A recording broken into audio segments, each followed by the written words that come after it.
Fuck, what am I gonna call this video?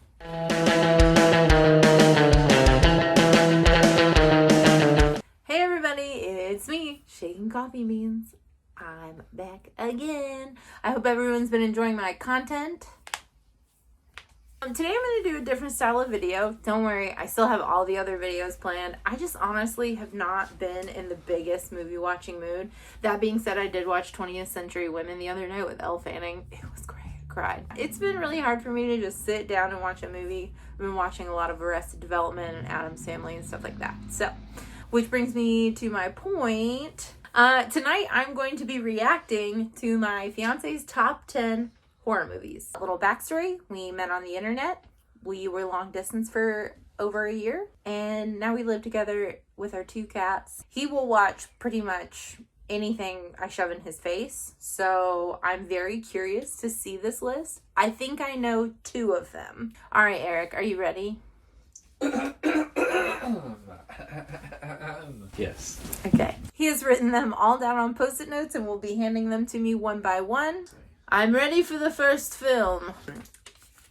I did not see this one coming. I don't know where the camera is. They Live is definitely one of my favorite John Carpenter movies of all time. I love Rowdy Roddy Piper and the fight with Keith David. I love the aliens. Everything in that movie is so good. What's your favorite thing about They Live? Probably the creature design. It was really creepy, and I wasn't expecting it from such a minimalist seeming film. Alright, lay that next one on me.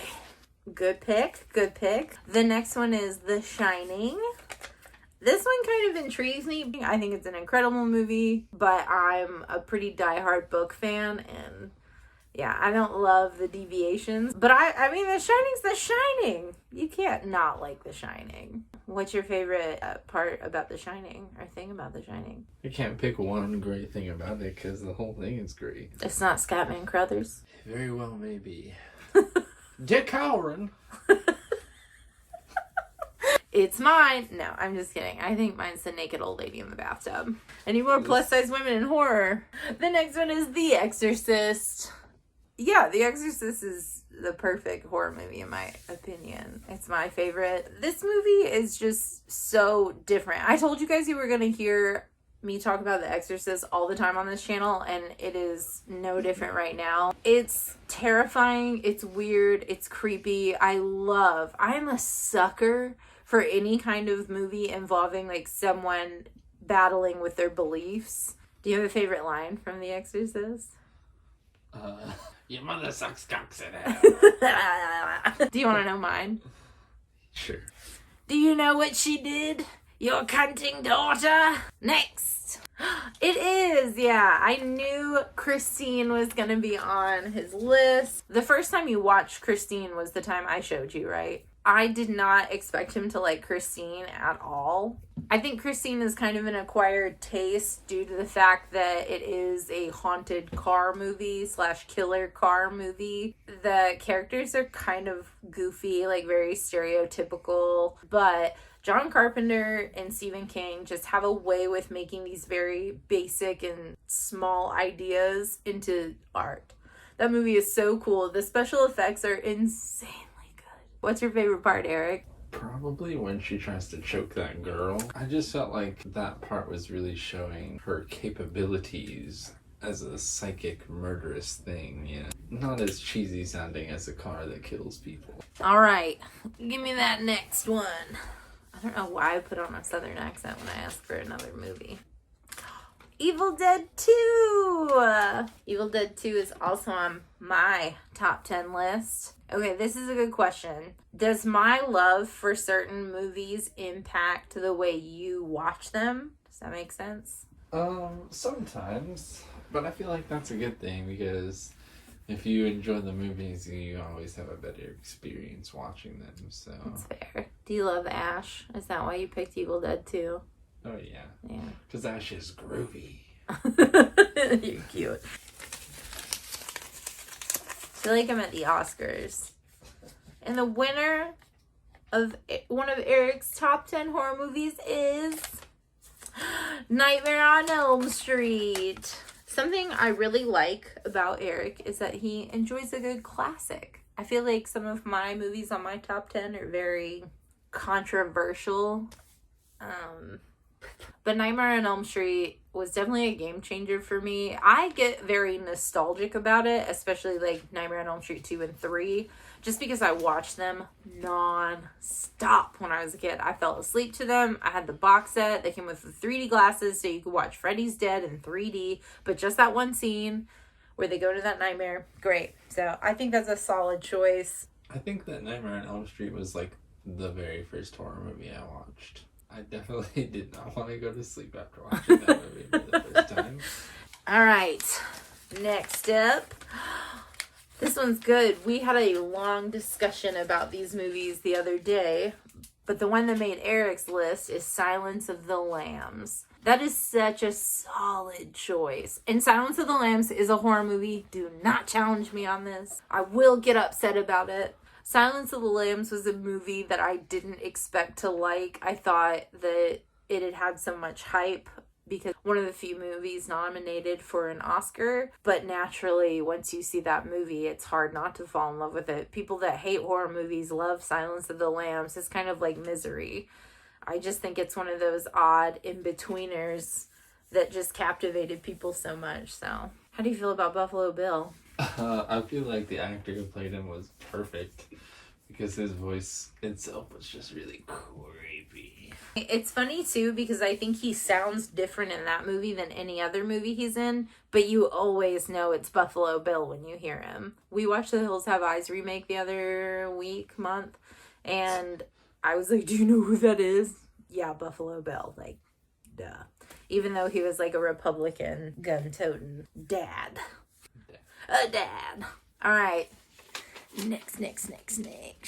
Getting down to the wire. And the next one is Halloween. Like I said, my man's got a thing for the classics, and Halloween is by far my favorite classic slasher.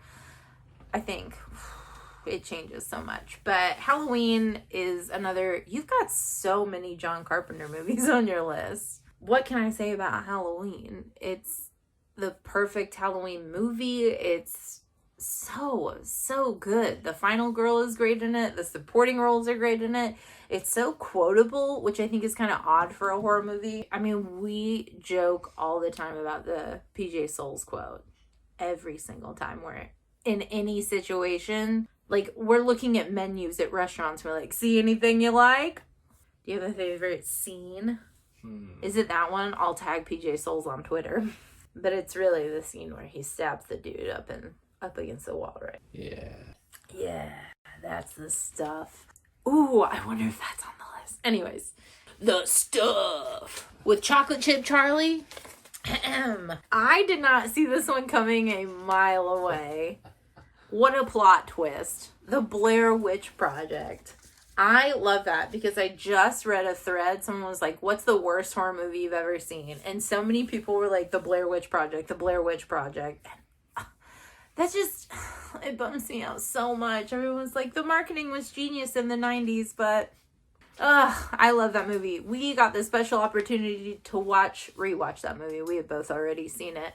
But to rewatch that movie in our tent in the woods while we were camping last Halloween. We watched it on Halloween. We made food over a fire. It was very atmospheric. Is that the night I lost the key? Yeah. I don't think that the Blair Witch had anything to do with this, but I will say we had the scariest thing happen. We could not find our key to the car, and we had to get in because it had dropped below 30 degrees, like below freezing. We did not have the proper equipment to be in that weather, and we like scoured the tent easily 7 times. We heard this weird noise off in the woods. It sounded like an animal, but not, if that makes sense. It was terrifying. Our dog was spooked, like we were spooked. And then we went back in the tent and looked for it, and there it was. It was like right there.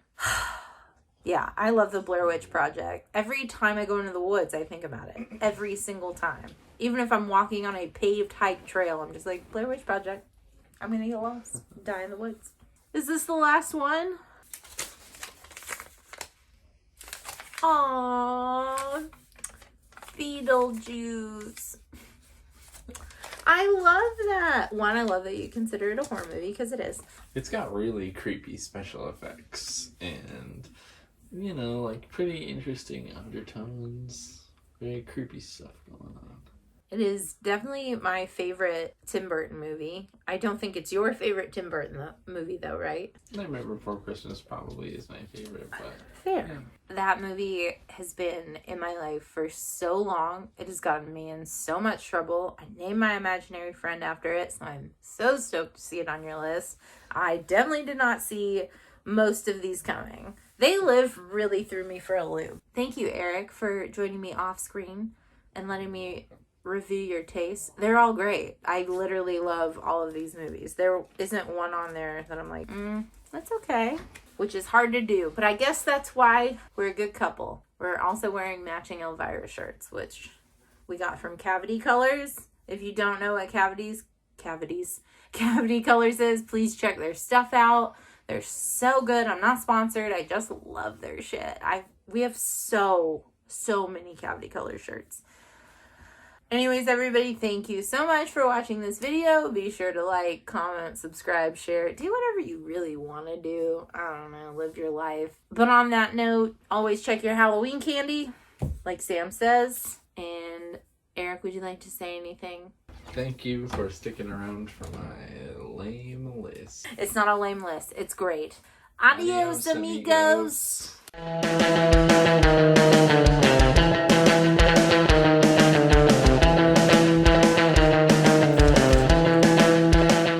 Did you know that's where I learned to do that tongue thing? Not, that sounded weird. That tongue thing. No, I saw that scene where like Freddy's tongue comes out of the phone and it's like, I could never like wag my tongue up and down. So I learned that I thought it looked